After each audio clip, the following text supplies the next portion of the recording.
Oh my god! Oh my god, how many new games are we gonna get?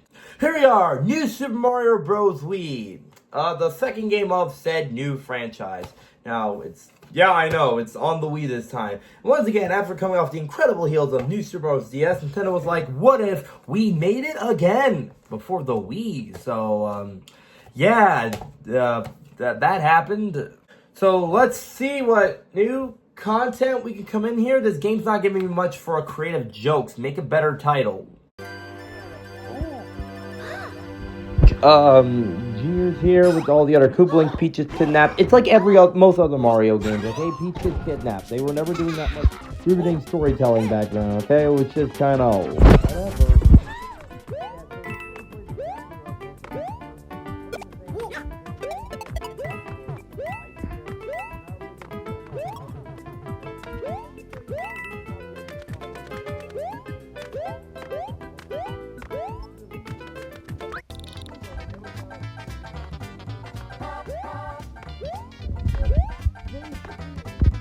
Okay, let's only change it up when we're bored or we like to make more money.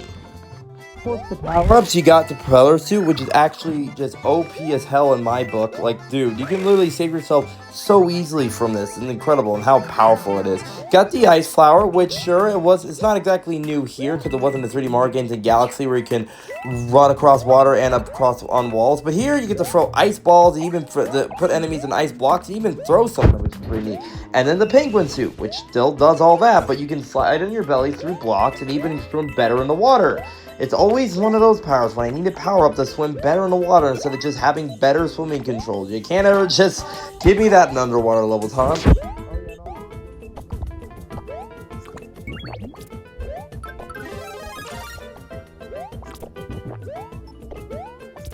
Take you with them in levels, which is weird, but okay then, I guess.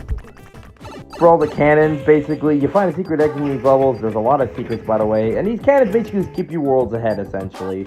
So I guess that's pretty neat. Worlds 1 and 2 cannons keep you to World 5, 3 and 4 to World 6, and 5 and 6 to World 8. That's neat, so if you want to have some neat speedrunning strats, these cannons are the way to go, with Mario landing in the craziest way possible. So, yes, they are also part of 100% completion for some reason, even if you don't use them for like the entire game, but okay. As for the bosses, majority of them are the Koopalings. And let me tell you, no matter what game it is, Koopalings are always easy bosses. I mean, cool to see them coming back from Superstar Saga, but all these bosses are so easy because for the majority of them, before you even start attacking, you can hit them and beat them in like less than a minute. That's how easy the majority of them are. And they take up like both the tower and the castle fight. So they're not all that riveting if I can beat them in like, less than a minute without that much effort. So cool, I guess. I don't know, man. At this point, nowadays in this game, it's like, it's an okay addition. I think the Junior fight's a lot more interesting with his clown car. First one, you gotta, use your pedal to repel a block, play yourself on top of Junior in the clown car. The second one, you gotta use your own clown car, not into the electrical circuit, so that's fun. How do you survive on electrical 3 times? I have no idea. And the third one, you gotta grab onto these giant spike balls back up into Junior. Of course, Kamek also gets his own boss by using his wand to make platforms into enemies or even other power-ups. And of course, I already talked about how awesome the final boss is in a previous video, but it's pretty epic and it's still a really fun and pretty intense boss when you really think about it. One of the few actually really good finish fights, unlike all the Koopaling boss fights, which were so boring I couldn't really change that much. 9. After collecting all the star coins in every other world, you can finally play 8 more levels in World 9. The first of the series to do that. Half the levels are okay, or pretty good. The other half are not good. I don't like 9-2, 9-4, 5, or 7, but I like 9-1, 3, 6, and 8. So, half the levels are good, half the levels are bad. That's really all you need to know about these. So, it could be a pretty mixed bag. Then you got free-for-all mode, which is free-for-all mode.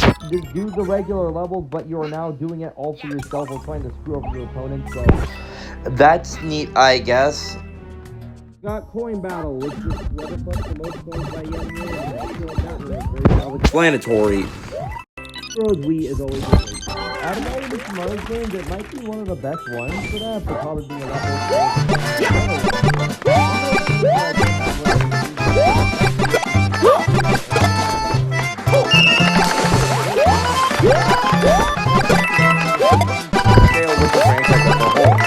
yep, I also 100% of the game for the first time like a few months ago, or was it last year? Bah, well, I still beat the game, and I'm pretty proud of that feat, by the way. Good times. I won't ever really play the game all that much after that, but hey. And yep, that's the new Super Mario Bros. The game for New Super Bros. Wii.